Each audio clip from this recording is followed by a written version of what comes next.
এখানে 1 কাপ ময়দা, 1 কাপ চিনি পাউডার আর হাফ কাপ লিকুইড দুধ আর হাফ কাপ আছে এখানে সাদা তেল। এগুলো দিয়ে আমি আজকে কেক বানাবো।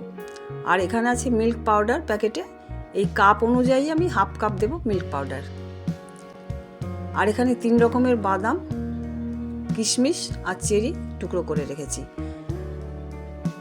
এখানে আছে baking powder, baking soda half চামচ করে দেব আর ভ্যানিলা এসেন্স দেবো 1 চামচ।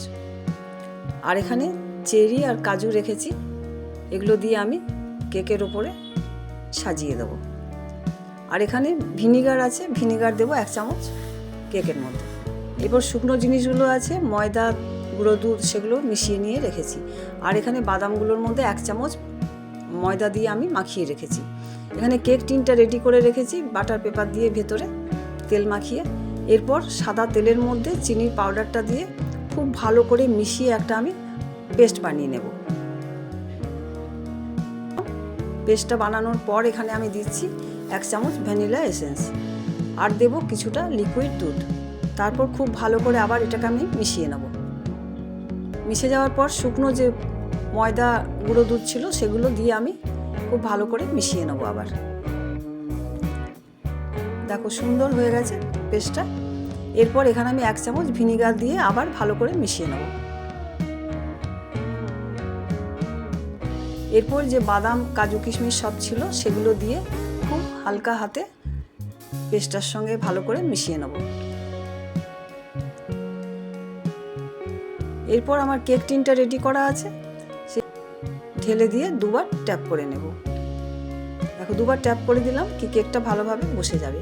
এরপর প্রিহিট করা ছিল কুকার, সেই কুকারের মধ্যে কেক টিনটা বসিয়ে ঢাকা বন্ধ করে দিলাম। দেখো 20 মিনিট পর আমি বের করে দেখাচ্ছি কেকের এই অবস্থা। আমি এখন সবগুলো দিয়ে গার্নিশ করে দিচ্ছি। গার্নিশ করার পর আবার বন্ধ করে কিছুক্ষণ হতে দিলাম।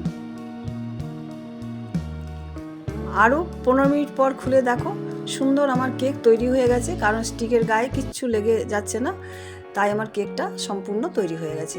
এরপর আমি কেক টিন থেকে কেকটাকে বের করে নিচ্ছি। যেহেতু বাটার পেপার আছে তাই খুব সহজেই আমার কেক টিন থেকে বেরিয়ে আসবে। এরপর বাটার পেপারটা খুব সাবধানে আস্তে আস্তে করে আমি ছাড়িয়ে নিচ্ছি। দেখো এরপর সোজা করে রাখলাম। তারপরে তোমাদেরকে দেখাই যে কেকটা কেটে যে ভেতরটা কত সুন্দর স্পঞ্জি হয়েছে। আশা করছি তোমাদের সকলেরই আমার এই কেকের রেসিপি খুব ভালো লাগবে। তোমরাও এইভাবে একবার বানিয়ে নাও। আজ তবে এখানেই শেষ, টাটা।